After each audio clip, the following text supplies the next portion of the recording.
नमस्कार, स्वागत है एक बार फिर से आपका हमारे चैनल में। आज मैं आप लोगों को सिखाऊंगा कि एक ज्योमेट्री टॉपिक जिसका नाम है त्रिभुज की सर्वगान समता, कॉन्ग्रुएंट ट्रायंगल, ये कैसे बनता है, कितने टाइप्स होते हैं, इन सब के बारे में मैं आप लोगों को बताऊंगा। इसके साथ ही मैं आप लोगों को इसका क्वेश्चंस भी करवाऊंगा। इसके साथ ही त्रिभुज की समरूपता क्या होती है, जब त्रिभुज समरूप होते हैं तो कौन सा फार्मूला लगता है वो बताऊंगा। और मैं आप लोगों को दोस्तों बताऊंगा, जब समकोण त्रिभुज में एक लंब खींचा जाता है तो उसमें कितने फार्मूले बनते हैं वो बताऊंगा। और मैं आप लोगों को थेल्स प्रमेय का उपयोग कैसे किया जाता है, कब थेल्स थ्योरम लगता है, थेल्स प्रमेय कब लगता है ये बताऊंगा। और मध्य बिंदु मिड पॉइंट थ्योरम कब लगता है ये बताऊंगा। ये सब क्वेश्चंस दोस्तों आज आप लोगों को यहाँ पर देखने को मिलेंगे, जो एग्जाम पॉइंट ऑफ व्यू से बहुत ही इंपॉर्टेंट है। ज़्यादा लंबी वीडियो नहीं बनेगी तो लास्ट तक बने रहिएगा सीखने के लिए। चलिए शुरू करते हैं। पहला बोल रहा है दोस्तों त्रिभुज की सर्वांगसम। सर्वांगसम जो होता है दोस्तों, इसको इंग्लिश में बोलते हैं कॉन्ग्रुएंट, तो मैं कॉन्ग्रुएंट बोलूंगा, ठीक है। देखिए, त्रिभुज की जो सर्वांगसम होती है, कॉन्ग्रुएंट जो ट्रायंगल बनते हैं वो चार तरीके से बनते हैं, ठीक है। चार तरीके से आप कह सकते हैं कि सर्वांगसम बनेंगे, कॉन्ग्रुएंट बनेंगे। अब मतलब ये है कि कॉन्ग्रुएंट होता क्या है, पहले तो ये जान लीजिए कॉन्ग्रुएंट होता है क्या। जैसे कि अगर आपने एक पार्ले बिस्कुट लिया तो दूसरा पार्ले बिस्कुट, जो 5 रुपए का पार्ले बिस्कुट मिलता है, ठीक वैसा ही पार्ले बिस्कुट दूसरा भी रहेगा। तो जो सेम टू सेम रहता है, मतलब एकदम सेम टू सेम, कोई बदलाव नहीं रहता है, चाहे जैसे हो, वही सर्वांगसम होता है, वही कॉन्ग्रुएंट होता है, ठीक है। उसी प्रकार ट्रायंगल में भी बनता है कि कोई भी ट्रायंगल जो सेम टू सेम हो, जैसा एक ट्रायंगल ठीक वैसा ही दूसरा ट्रायंगल होता है, उसे ही कॉन्ग्रुएंट बोलते हैं, ठीक है। सेम टू सेम, कोई बदलाव नहीं, उसे कॉन्ग्रुएंट बोलते हैं। तो आपको समझ में आ गया होगा कॉन्ग्रुएंट बोलते हैं किसको है। अब देखिए, कॉन्ग्रुएंट कभी कभी ट्रायंगल जब दे दिया जाता है तो आप लोगों को पता करना पड़ता है कि ये ट्रायंगल कॉन्ग्रुएंट है या फिर नहीं है। तो देखिए, चार तरीके से ट्रायंगल कॉन्ग्रुएंट बनते हैं। कौन कौन से ट्रायंगल है, पहला तो अगर उसकी साइड बराबर रहेगी, तीनों साइड, मतलब अगर हमारा ये ट्रायंगल है, इसकी ये साइड और ये साइड जो बराबर है, दूसरे की ये साइड और ये साइड, तीनों साइड के बराबर है, तो आप लोग बोल सकते हो कि ये कॉन्ग्रुएंट ट्रायंगल है, ठीक है। और ये ट्रायंगल किसी भी प्रकार से बन सकते हैं, जरूरी नहीं है कि ये ऐसे ही बने, ठीक है। जरूरी नहीं है कि ये जैसा दिया गया है वैसा ही बने, ये उल्टा भी बन सकता है, ऐसे भी इसको बना सकते हो, इस पे ये बराबर होगा, ठीक है। तो आप लोग ये कैसे भी बनेगा, लेकिन ये कॉन्ग्रुएंट बनेगा, ठीक है, रहेगा अगर तीनों बराबर है साइड तो। फिर उसके बाद क्या आता है कॉन्ग्रुएंट में, कॉन्ग्रुएंट में ये आता है कि साइड एंगल साइड। देखिए, अगर एक साइड है उसके बीच का एंगल, फिर उसका बाद साइड बराबर है, एक साइड उसके बीच का एंगल, फिर उसके बाद साइड जो बराबर है, तो आप लोग कह सकते हो कि यह भी ट्रायंगल जो है कॉन्ग्रुएंट या सर्वांगसम बनेगा, ठीक है। फिर एक आता है क्या, थर्ड वाला अगर देखा जाए, थर्ड वाला आता है ASC, मतलब एक एंगल फिर उसके बीच का साइड फिर एंगल, एक एंगल फिर उसके बीच का साइड फिर एंगल, अगर ये बराबर है तो आप लोग कह सकते हो त्रिभुज जो है कॉन्ग्रुएंट है। तीन हो गया।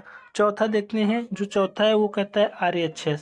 RHS मतलब राइट हाइपोटेनियस साइड, मतलब अगर एक साइड और वो 90 डिग्री बना रहा है, साथ ही हाइपोटेनियस बराबर है, साइड फिर 90 डिग्री फिर हाइपोटेनियस बराबर है, तो आप लोग कह सकते हो कि वह एक कॉन्ग्रुएंट ट्रायंगल बनेगा, ठीक है। फिर एक और है दोस्तों, चार के अलावा एक और है AAS, एंगल एंगल साइड। अगर दो एंगल बराबर है और एक साइड बराबर है तो आप लोग कह सकते हो कि वह भी ट्रायंगल क्या होगा, कॉन्ग्रुएंट बनेगा, ठीक है।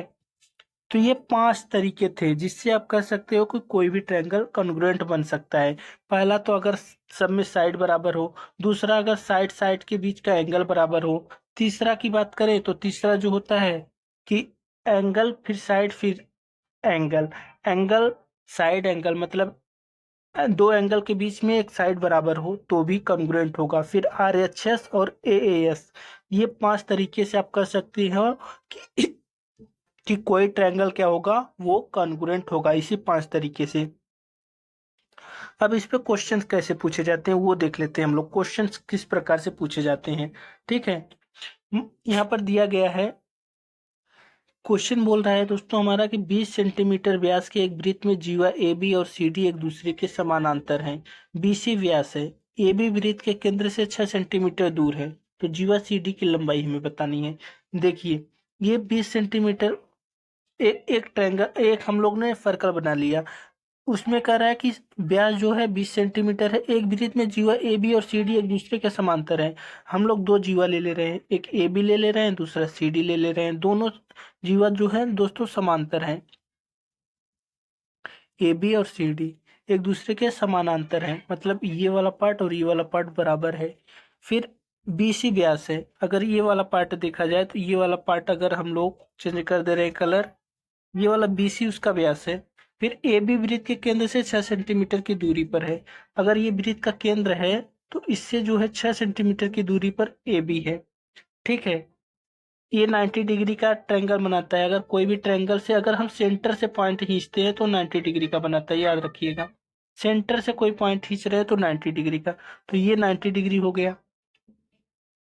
इसके साथ अगर ये दोस्तों कॉन्ग्रुएंट ट्रायंगल है, मतलब अगर ये एक दूसरे के समांतर ट्रायंगल है, तो हम कह सकते हैं कि इसकी ये वाली साइड जो एंगल होगा वही एंगल ये होगा।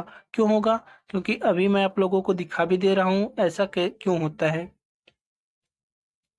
देखिए अगर ये वाला ट्रायंगल और ये दो लाइन दे दिया गया है, दोनों लाइन के बीच अगर ये वाला और ये वाला एक दूसरे के समांतर हैं, तो हम लोग बोल सकते हैं कि जो एंगल ये बनेगा वही एंगल ये बनेगा। ठीक है, अगर इस प्रकार से अगर ये दे दिया जाए तो हम लोग बोल सकते हैं जो एंगल ये बनेगा वही एंगल ये बनेगा।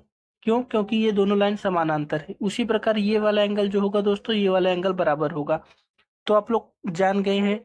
अगर हम इस पर एक परपेंडिकुलर लाइन खींच दें तो ये भी 90 डिग्री का बनेगा, तो एक एंगल फिर 90 डिग्री, दोनों बराबर ही होंगे। ठीक है, तो आप लोग ये बोल सकते हो कि ये वाला ट्रायंगल जो होगा वो एक कॉन्ग्रुएंट ट्रायंगल बनेगा। एक बात और दोस्तों, यहाँ पर दिया भी गया है कि 20 सेंटीमीटर का व्यास दिया गया है।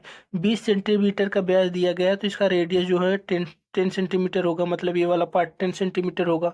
उसी प्रकार ये वाला पार्ट 10 सेंटीमीटर होगा। तो हमें क्या क्या मिल गया? दो साइड, एक 10 सेंटीमीटर साइड अगर एक मिल गई, और एक जो है एंगल मिल गया, एंगल भी मिल गया। ठीक है, और एक राइट एंगल ट्रायंगल बन रहा है, तो हम लोग कह सकते हैं कि यह एक कॉन्ग्रुएंट ट्रायंगल बनेगा। ठीक है, क्योंकि आर एच एस जो है इसमें लग रहा है, हाइपोटेनियस बराबर है, राइट एंगल बन रहा है और एक एंगल बराबर है।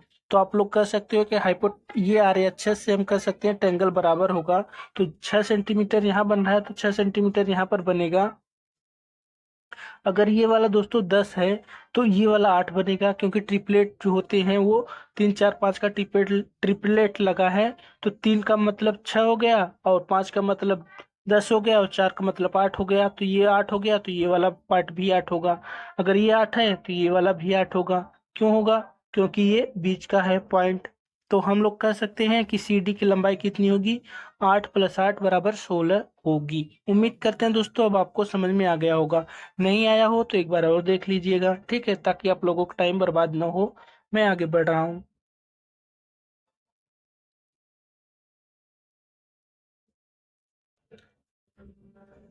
त्रिभुज की समरूपता देखिए, त्रिभुज की समरूपता की अगर बात करें तो त्रिभुज कैसे बता सकते हैं कि समरूप होगा? देखिए, यदि कोई भी त्रिभुज जो है समान हो तो वह समरूप होंगे। समान हो मतलब किसी भी तरीके से समान हो, छोटे हो सकते हैं, बड़े हो सकते हैं, लेकिन समान हो हैं तो उसे समरूप कहते हैं। अगर एकदम सेम टू सेम अगर रहेगा तो सर्वांगसम हो जाएगा, जिसे कॉन्ग्रुएंट बोलते हैं। अभी मैंने ऊपर पढ़ाया था आप लोगों को। तो समरूप क्या होता है दोस्तों? समान होता है, लेकिन आकृति कोई भी हो सकती है, बड़ी भी हो सकती है, छोटी भी हो सकती है। कॉन्ग्रुएंट में त्रिभुज एक दूसरे के दर्पण प्रतिबिंब होते हैं।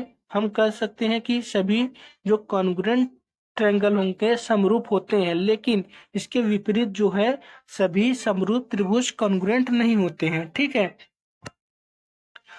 अब देखिए सभी अगर कॉन्ग्रुएंट ट्रायंगल है, परवलयंगम त्रिभुज है, तो वो दर्पण प्रतिबिंब होते हैं। हम कह सकते हैं कि वो जो होते हैं समरूप होंगे।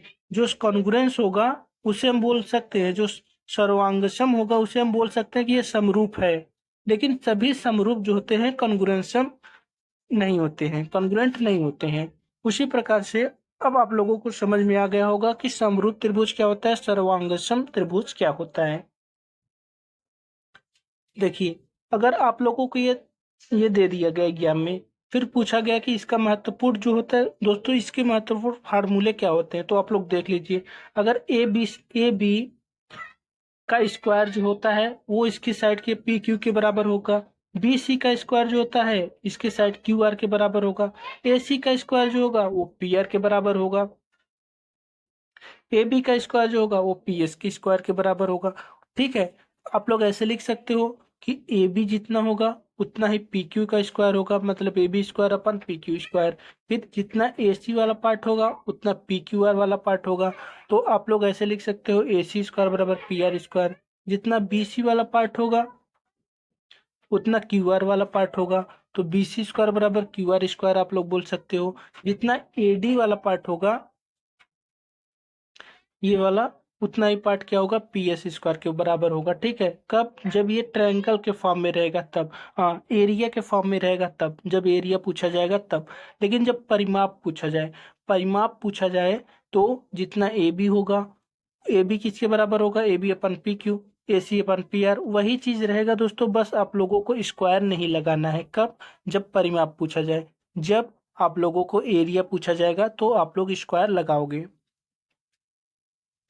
अब देखिए एक और इम्पॉर्टेंट पार्ट, जो सब जब समकोण त्रिभुज में एक लंब खींचा जाता है, कोई भी अगर समकोण त्रिभुज बना दिया जाए, उसमें एक परपेंडिकुलर मतलब खींच दिया जाए, तो क्या फार्मूला लगेगा। देखिए, आप लोगों को पता है कि दोस्तों, जो जब भी ए डी स्क्वायर की बात करें हम लोग, ए डी इसका स्क्वायर जो होगा वो किसके स्क्वायर किसके बराबर होगा, डी सी के और बी डी के, मतलब इन्हीं के, ये वाला और ये वाला जो बाजू वाले पार्ट हैं उनके बराबर क्या होगा, ए डी स्क्वायर बराबर B D into C D. ठीक है, तो एक तो पता चल गया। ये चार तरीके बनते हैं। ए बी का मान अगर पूछा जाए तो ए बी बराबर क्या होगा, पहले तो बी डी वाला पार्ट होगा, फिर उसके बाद टोटल बी सी। ठीक है, ए बी स्क्वायर बराबर, फिर से बता दे रहे हैं, ए बी स्क्वायर बराबर बी डी फिर बी सी। उसी प्रकार से अगर देखा जाए, उसी प्रकार से ए सी की बात करें तो पहले उसके पास वाला सी डी फिर पूरा बी सी। ठीक है,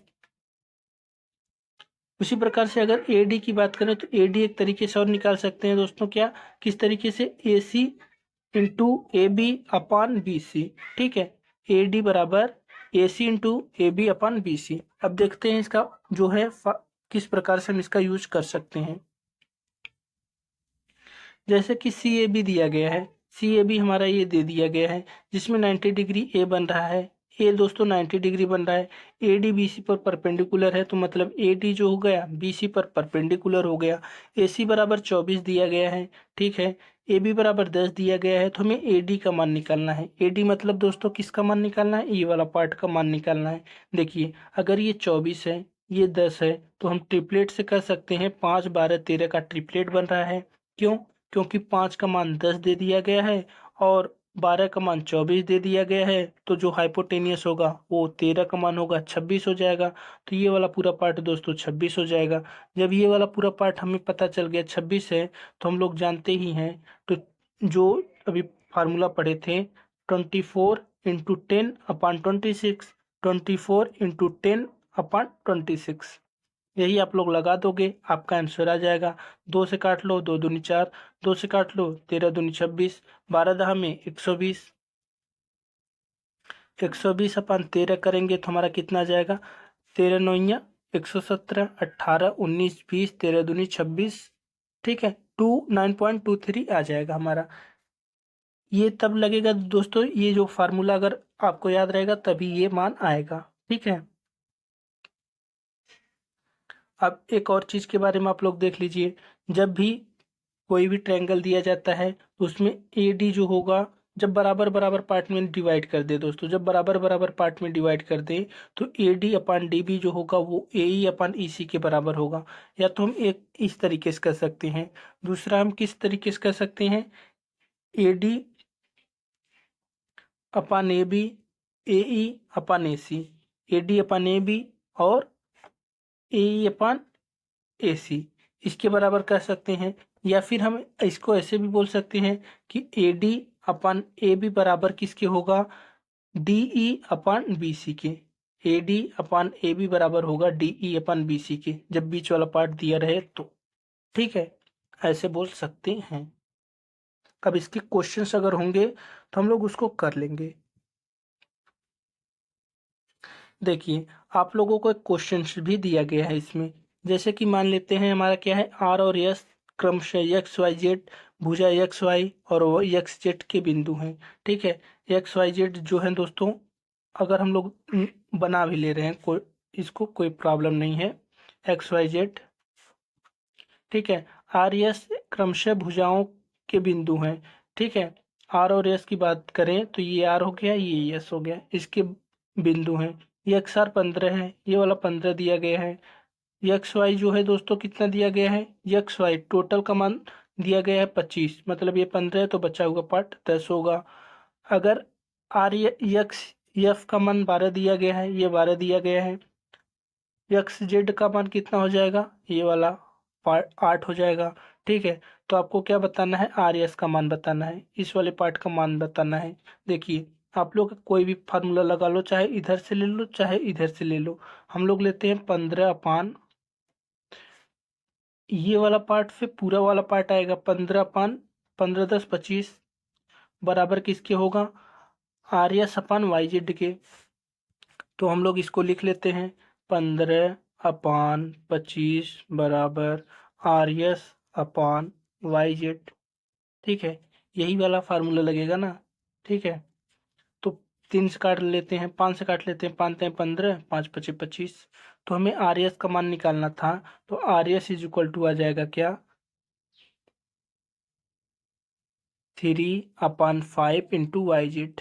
ठीक है, यही हमारा आ जाएगा। ये थे दोस्तों क्वेश्चंस आप लोगों को, जो काफ़ी इंपॉर्टेंट क्वेश्चन बन जाते हैं। एक क्वेश्चन और बचा है, मध्य बिंदु प्रमेय मतलब मिड पॉइंट थ्योरम, किन्हीं दो बिंदुओं के मध्य बिंदु को मिलाने वाला रेखाखंड तीसरी भुजा के समांतर और आधा होता है। मतलब अगर कोई भी ये ट्रायंगल है, इसका मध्य बिंदु अगर देखा जाए, अगर ये वाला पार्ट 2 है तो ये वाला पार्ट हमेशा 1 होगा, इसके समानांतर ही होगा। ठीक है, लेकिन उसका आधा होगा। अगर ये वाला बी सी का मान 8 है तो ये वाला हमेशा 4 होगा। ठीक है, अगर ये इसका मान अगर 16 है तो ये वाला हमेशा 8 होगा। ठीक है, उसका हमेशा आधा बनेगा मध्य बिंदु में, क्योंकि भुजाओं के मध्य बिंदुओं को मिलाने वाला रेखाखंड जब मध्य बिंदु को मिलाओगे आप लोग तो उसका आधा ही बनेगा। तो ये थे दोस्तों क्वेश्चंस जिसको बताने थे, मैंने बता दिए। वीडियो कैसी लगी ज़रूर बताइएगा। ठीक है, काफ़ी इंपॉर्टेंट कंसेप्ट थे। Thank you very much video देखने के लिए।